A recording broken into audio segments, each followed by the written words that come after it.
आप सभी का स्वागत है। इस वीडियो में मैं आपको ऑटोकैड के फ्रेम को इंपोर्ट करके उस फ्रेम में एडिटिंग करना आपको सिखाऊंगा। जैसा कि लास्ट वीडियो उसमें आपने देखा होगा कि हमने एक फ्रेम को इंपोर्ट किया था और उस पर कुछ एडिटिंग करके उसको उस पर पूरा परफॉर्म किया था, एनालिसिस परफॉर्म किया था, लोड सप्लाई किया था और उसको डिज़ाइन किया था। इस वीडियो में जो मेरा पर्पस है वो पर्पस ये है कि हम फ्रेम को मिस्टेक करके बनाएंगे। मतलब जो फ्रेम रहेगा उसमें कुछ मिस्टेक्स रहेंगे और उस फ्रेम को जो ऑटोकैड में हमने फ्रेम को बनाया हुआ है वो जो मिस्टेक है वो हम मिस्टेक स्टैट प्रो में ही एडिट करना सीखेंगे। मतलब कि ऐसा नहीं करेंगे कि अगर वो फ्रेम हमारा मिस्टेक है, प्रॉब्लम्स हैं, तो हम ऑटोकैड में दोबारा से उस फ्रेम को ड्रॉ करें, प्रॉपरली उसको देखकर ड्रॉ करें। नहीं, हम क्या करेंगे, अगर हमें समझ में आ रहा है कि मिस्टेक्स कुछ ऐसी मिस्टेक्स हैं जो हम यहीं पर ही मतलब स्टैट प्रो के अंदर ही करेक्ट कर सकते हैं, तो वो करेक्शन जो है वो मैं इस वीडियो में आपको बताने वाला हूँ। तो चलिए एक फ्रेम हम इसमें इंपोर्ट करेंगे जिसमें कुछ मिस्टेक्स रहेंगी, फिर उसको हम एडिट करना सीखेंगे। तो चलिए स्टार्ट करते हैं। फाइल में गए, ये आपको पता ही है, फाइल में इंपोर्ट में जाना होता है। इंपोर्ट में जाकर मैं इसको सेव चेंज बोल रहा है तो मैं इसको यस करके आगे बढ़ता हूँ। तो अभी देखिए ये 3D DXF फ्रेम हमें इंपोर्ट करना है। अब इसमें एक फाइल है, ये आप देख रहे होंगे DXF फ्रेम में 3120 के नाम से DXF फाइल। मैं इसको ओपन करता हूँ। हाइट बाई डायरेक्शन पे दूंगा और इसको ओके करूँगा। यूनिट जो होगी वो इंचेस होगी, मेरे को इंचेस में इसको इंपोर्ट करना है। मैंने इंच सेलेक्ट किया और इसको ओके किया। तो ये देखिए ये इंपोर्ट हो रहा है। इंपोर्ट होने के बाद देखिए ये फ्रेम आ चुका है। तो जैसा कि मैं पहले भी आपसे डिस्कस कर चुका हूँ कि जब हमारा कोई फ्रेम आ जाता है तो उस फ्रेम पे हमें पहले कुछ क्रॉस वेरिफिकेशन, कुछ क्रॉस चेक्स करने होते हैं। अभी जैसे आप यहाँ देख रहे होंगे ये जो बीम्स हैं पूरा एक बार में सिलेक्ट हो रही हैं, बट एक्चुअल पर्पस या एक्चुअल प्रोसीजर के हिसाब से अगर बात की जाए तो ये बीम जिधर पे भी नोड्स हैं उधर पे क्या होना चाहिए था, डिवाइड होने चाहिए थे। तो इनको मेरे को डिवाइड करना है। तो डिवाइड हम कैसे करते थे, हमने पूरे ऑब्जेक्ट को सिलेक्ट किया, कंट्रोल ए से भी आप सेलेक्ट कर सकते हो और ज्योमेट्री मेन्यू बार में जाकर इंटरसेक्ट सेलेक्टेड मेंबर किया। जब इंटरसेक्ट सेलेक्टेड मेंबर मतलब मैं ये बोल रहा हूँ कि जो जो मेंबर्स आपस में इंटरसेक्ट हो रहे हैं बट एक दूसरे को डिवाइड नहीं कर रहे हैं। ठीक है, जैसा कि आप यहाँ पे देखेंगे अभी यहाँ पर ये जो बीम है ये बीम इंटरसेक्ट हो रही है इससे, बट ये आपस में डिवाइड नहीं हो रही है। तो कंट्रोल ए करके जब मैं इसमें इंटरसेक्ट अप्लाई करूँगा, इंटरसेक्ट सेलेक्टेड मेंबर, और इसको ओके करूँगा तो देखेंगे ये 22 न्यू बीम्स क्रिएटेड आपको मैसेज दे रहा है। मतलब इसने बीम्स को क्या कर दिया है, अभी डिवाइड कर दिया है। ठीक है, अब आपको यहाँ पे दिख रहा है कि जो हमारा फ्रेम यहाँ पे बना हुआ है, ये फ्रेम ऐसा फ्रेम है जिसमें जितनी भी बीम्स हैं सब हॉरिजॉन्टली हैं या फिर वर्टिकली हैं। एक्स मतलब बीम्स एक्स डायरेक्शन पे गई हैं या फिर जेड डायरेक्शन पे parallel to X parallel to Z गई हुई है। तो ये क्रॉस वेरिफिकेशन हमें करना होता है कि वाकई में ये है कि नहीं है। तो ये कैसे चेक करेंगे, सिलेक्ट में जाते हैं। सिलेक्ट में आप जाके बीम पैरेलल टू क्या करते हो, एक्स। तो जैसे ही हमने बीम पैरेलल टू एक्स किया तो आप देख रहे होंगे कि एक्स के पैरेलल जो बीम्स है वो सिलेक्टेड हो रही हैं और जो नहीं है, जैसे ये 2 बीम्स आप देख रहे होंगे ये प्रॉब्लम कर रहा है, ये पैरेलल टू एक्स नहीं है। अब देखिए इसमें मिस्टेक है, मतलब ये हॉरिजॉन्टली ये लाइन नहीं बनी। अब इसमें एक क्वेश्चन उठता है कि सर ऐसा कैसे हो गया, ये लाइन ऐसा हॉरिजॉन्टली क्यों नहीं बन पाई। तो देखिए ये कब होता है, जैसे कि मैंने आपको बताया हुआ है कि जब हम कॉलम प्लेसमेंट करते हैं, तो जैसे कि ये प्लान है, इस प्लान में आप देखेंगे कि ये वही प्लान है, इसमें कॉलम प्लेसमेंट हम करते हैं तो हमें जिधर जिधर भी कॉलम होता है उधर 9 बाय 9 इंच का हम कॉलम प्लेस कर देते हैं। बट कई बार क्या होता है, कॉलम प्लेसमेंट करते टाइम कुछ मिस्टेक्स हमसे हो जाती है। मतलब इधर हमको दिख रहा है, देखिए इसी पोजीशन पे प्रॉब्लम है, तो मेरे को इधर दिख रहा है कि बिल्कुल सही है, कोई प्रॉब्लम नहीं है।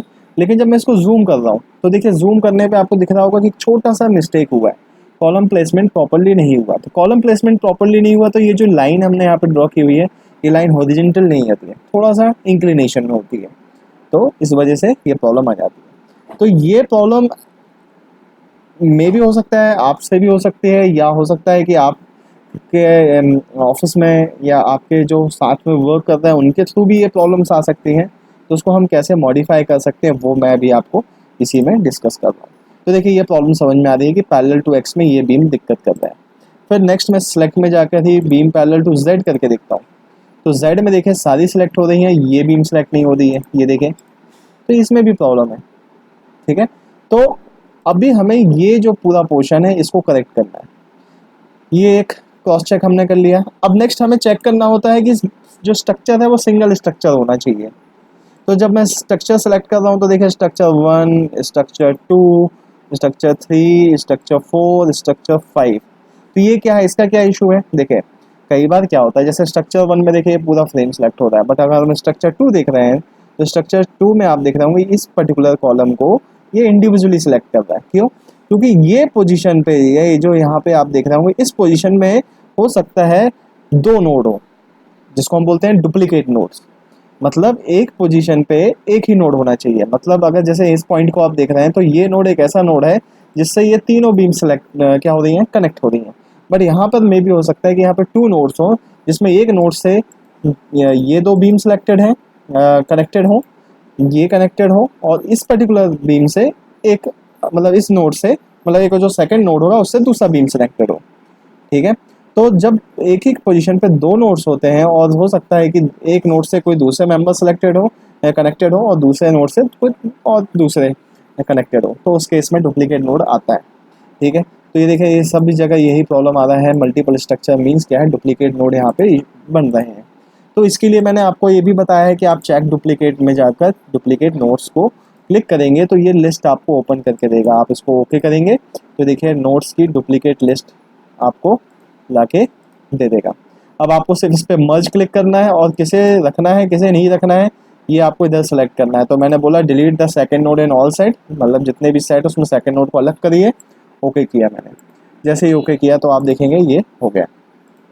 अब नेक्स्ट हमें क्या करना है, ये तो हमारा प्रॉब्लम सॉल्व हो गया। अगर मैं मल्टीपल स्ट्रक्चर देखूंगा तो स्ट्रक्चर सिंगल ही दिखा रहा है।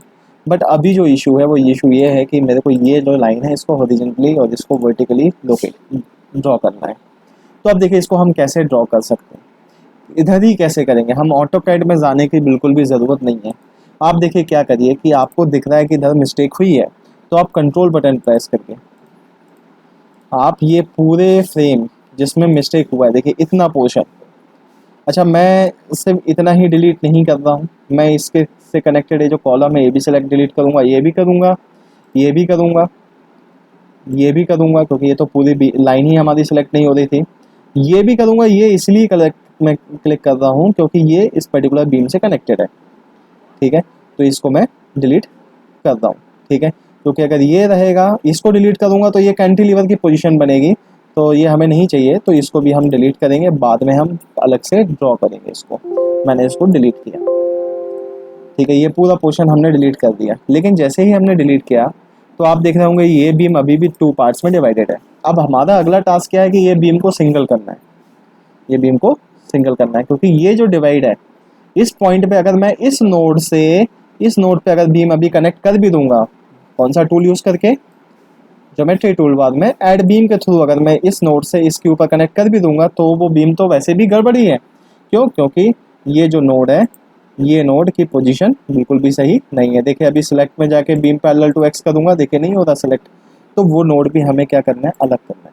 तो इसके लिए भी मैंने एक आपको टूल बताया हुआ है, एडिटिंग की मैंने एक क्लास ली थी, उस क्लास में मैंने पूरा आपको बताया हुआ है। आपने क्या करना है, ये दोनों बीम्स को सिलेक्ट करना है और सिलेक्ट में जाकर सिलेक्ट करना है और ज्योमेट्री में जाकर मर्ज सिलेक्टेड मेंबर्स करना है। तो मर्ज सिलेक्टेड मेंबर्स जब आप करेंगे तो ये क्या करेगा, ये 55 एंड 56 दो बीम्स यहाँ पर लाइन पर हैं, तो ये पूछ रहा है किसे रिटेन करना है, किसे बचा के रखना है, वो सिलेक्ट करिए। तो मैंने बोला 55 को ही करना है और मर्ज कर दिया। तो देखिए ये हो गया। अब नेक्स्ट मैं चाह रहा हूँ कि इस पर्टिकुलर नोड से एक परपेंडिकुलर बीम इसके ऊपर बने। अब इस नोड से जब परपेंडिकुलर बीम बनेगी तो डेफिनेटली ये पैरेलल टू एक्स रहेगी, एक्स डायरेक्शन पे ही रहेगी। तो परपेंडिकुलर बीम मैंने आपको बताया है, ऐड बीम पे इस एरो पे क्लिक करिए तो यहाँ पे देखेंगे लास्ट में आपको ऑप्शन दिख रहा होगा add beam by perpendicular intersection. इस पे क्लिक करिए, इस नोड से सीधा इस बीम के ऊपर क्लिक करिए, देखिए परपेंडिकुलर बीम बन गया। क्लियर है आपको? अब नेक्स्ट देखिए मेरे को इस पर्टिकुलर नोड से भी एक परपेंडिकुलर बीम इस पे लोकेट करना है। आपको दिख रहा होगा, आपको याद होगा कि यहाँ से एक बीम आपको जानी है वर्टिकल। तो मैंने इस नोड से इस पर्टिकुलर बीम के ऊपर यहाँ पर क्लिक किया। अब देखिए यहाँ पे ये हुआ कि जब मैंने इधर से इधर क्लिक किया तो बीम की स्टार्टिंग इधर से रहेगी। मतलब अगर बीम का स्टार्ट पॉइंट की बात करूँ तो स्टार्ट पॉइंट ये है एंड एंड पॉइंट ये है। ठीक है। लेकिन इनकेस आप चाह रहे हैं कि नहीं मेरे को स्टार्ट इसी पॉइंट से ही करना है, तो वो भी आप कर सकते हो। वो मैंने आपको पहले भी बताया हुआ है कि हम बीम को डिवाइड भी कर सकते हैं। कैसे डिवाइड कर सकते हैं, हम इधर पे लेंगे इंसर्ट नोड। बस हमें ये देखना होता है कि बीम का स्टार्ट पॉइंट क्या है। देखिए बीम का स्टार्ट पॉइंट ये है, तो हमें इसके स्टार्ट पॉइंट से डिवाइड करना है। ठीक है, तो आपको इस तरीके से भी आप इसको डिवाइड कर सकते हैं। आपको बस ये करना होगा कि आपको ऑटोकैड में आकर ये जो पोजीशन है, मतलब ये जो डिस्टेंस है इधर से, मतलब आपको नोड, इधर पे एक नोड था, तो इस नोड से लेकर इसके सेंटर तक का ये जो डिस्टेंस है ये फाइंड आउट करना पड़ेगा कि ये डिस्टेंस कितना है। ठीक है, तो अभी तो ये फीट्स में आ रहा है, तो आप यहाँ पे UN एंटर करके, सॉरी डेसिमल्स में आपने D एंटर किया, एंड जो डायमेंशन स्टाइल है उसको आपने इंजीनियरिंग से डेसिमल्स कर लिया। जब डेसिमल्स आप क्लिक करके क्लोज करेंगे तो ये देखेंगे ये 40.50 आ रहा है। तो आप यहाँ पे क्या कर सकते हो, इस बीम को इंसर्ट नोट्स में जाकर किसमें 40 पॉइंट, ये यूनिट सभी मीटर में आ रहा है। आपको पहले मीटर को क्या करना पड़ेगा, चेंज करना पड़ेगा इंचेस में।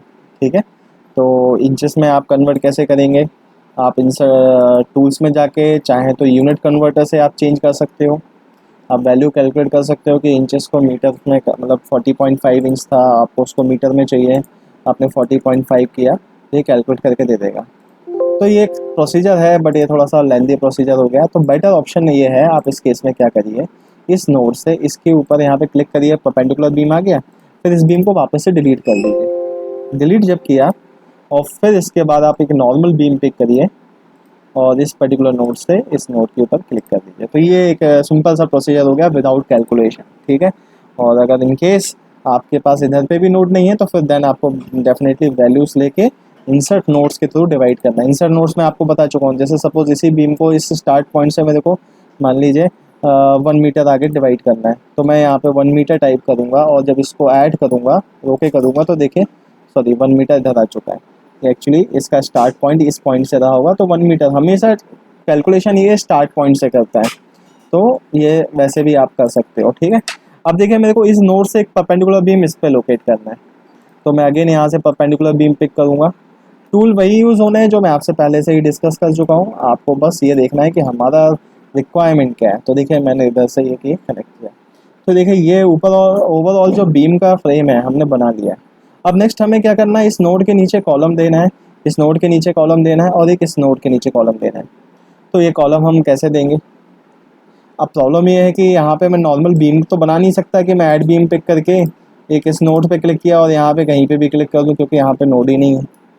तो इस केस में फिर हम जो ऑप्शन यूज़ करेंगे वो है कॉपी पेस्ट। कॉपी पेस्ट कैसा, बीम को सेलेक्ट करिए और Ctrl+C फॉर कॉपी करिए।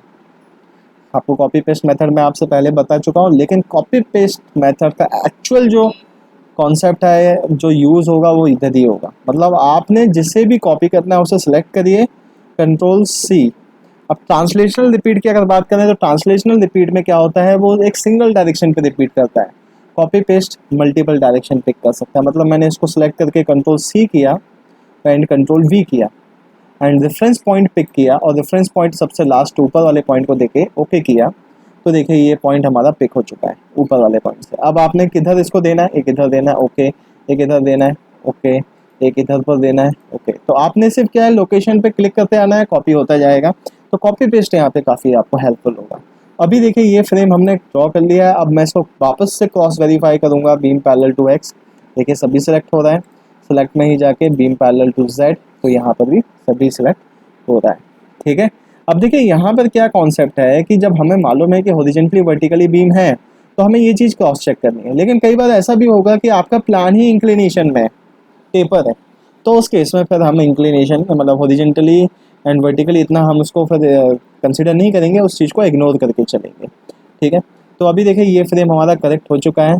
अभी एक हम इसको ये भी चेक कर लेते हैं कि स्ट्रक्चर्स कितने दिखा रहा है, सिंगल स्ट्रक्चर दिखा रहा है। तो देखिए इस तरीके से हम करेक्शन करते हैं। ठीक है, किसी भी फ्रेम को अगर फ्रेम में मिस्टेक है तो। ठीक है, अभी मैं इसको डिलीट करके एक और फ्रेम आपको यहाँ पे ओपन करके दूंगा और उसमें भी आपको करेक्शन दिखाता हूँ। तो दूसरा फ्रेम हम इंपोर्ट करते हैं, फाइल में आके इंपोर्ट पर क्लिक करेंगे, और ये एक फाइल है 5 to 20 के नेम से, इसको मैं ओपन करता हूँ। वाई अप किया, ओके किया। इंचेस क्लिक किया एंड ओके किया।